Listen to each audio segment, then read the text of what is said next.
Robert, baby. Robert. Anyway, he was first with Dawson of Ottawa, who was agent for Williams Sewing Machine. For 2 years he remained with Dawson, selling machines, teaching, and doing minor repairs, thus gaining a ground knowledge which was to help him in later years. Fred quit Dawson's for a year, but returned to remain there until the Singer Sewing Machine Company came to Ottawa and offered him an agency. It was around this time that Fred Duncan met and married, now this is interesting, Harriet Jane Hillman, daughter of George and Mrs. Hillman. It is interesting to have Grandma's background also. And we find that Hattie. See you in a couple of days. Hold. Take your Hold. Okay. See you in a couple of days. Thanks for Christmas. Yeah, we have to be on our way. No, you hate to eat and run. We'll be there by 11. Oh my. Okay, I'm talking about Hattie. What have you lost? I think I better wait. Yeah. Okay. Harriet Jane Hillman. Well, you know, when I was at St. Andrews College, I used to come into town regularly on weekends to have Sunday dinner with Hobart Hillman and his wife. And they were cousins. I call them Cousin Hillman. And, oh, they were just absolutely beautiful people. They lived in Rosedale. Had a lovely home there. Anyway, we're now back to grandfather Fred Duncan and Harriet Jane Hillman. And the Hillmans were living at St. Amadee, which is about 8 miles back of Patnobel. And there Harriet Jane was born. Well, now I've got a whole trace of a lot of the Hillmans. I'm sorry. Okay, we got it. I got a whole trace of a lot of the Hillmans. But let's get to the wedding. Fred and Hattie had planned to be married by the Reverend A.A. Cameron, later Dr. Cameron, but the Reverend had a lecture to give in Montreal and was leaving Ottawa for that city in the morning of the wedding. This was, of course, in the days when there was no railway between Ottawa and Montreal. The travel was all by means of horse and carriage in the summer, or horse and sleigh in the winter. There was one other mode of travel, and that was by boat.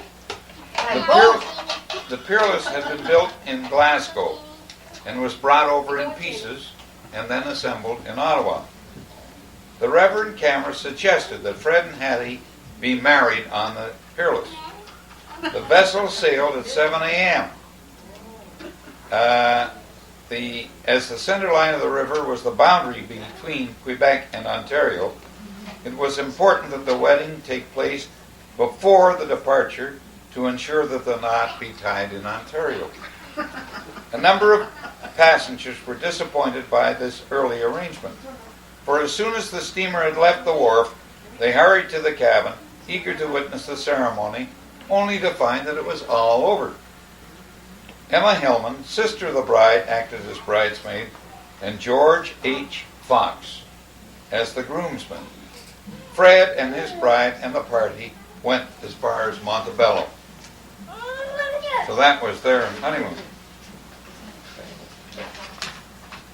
where they had dinner with the bride's father and stepmother. Pretty good honeymoon, eh? The Peerless journeyed from Ottawa to Grenville and back each day.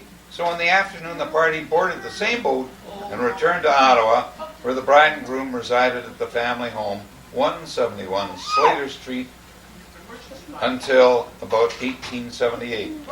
That's worth checking out. And out of that were born Galen Rupert Duncan, my father, who was born February the 7th, 1878, at 171 Slater Street in Ottawa.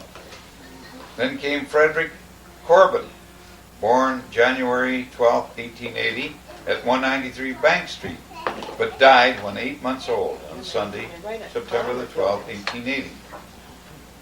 Bertle Francilian. No, nobody in our family's been called Bertle.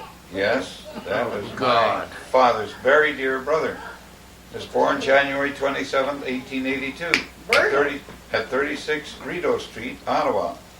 He died, and this is sad, December the 13th, 1893, at 2435 St. Catherine Street, Montreal. How old was he? That's not the one I was thinking of. Here's Andrew Bennett, the one I was thinking about. Was born at 155 Stewart Street in Ottawa on January the 10th, 1884. He was drowned in the St. Louis River at Beauharnois on August the 1st, 1900. And on that day, my father was in Scotland, and my father had a premonition that something tragic had happened to his dear brother Andrew. About the year 1885, Grandpa Duncan was made manager of the Singer Sewing Machine Company for Montreal. Subsequently, he became manager of Morgan's Sewing Machine Department. On January the 18th, 1886, the youngest child was born while the family was living at 255 St. Antoine Street. This child St. Antoine was what, Father? Montreal. St. Antoine Street. Thank you. This child was a girl whom they named Rubra Estelle. Yeah. No.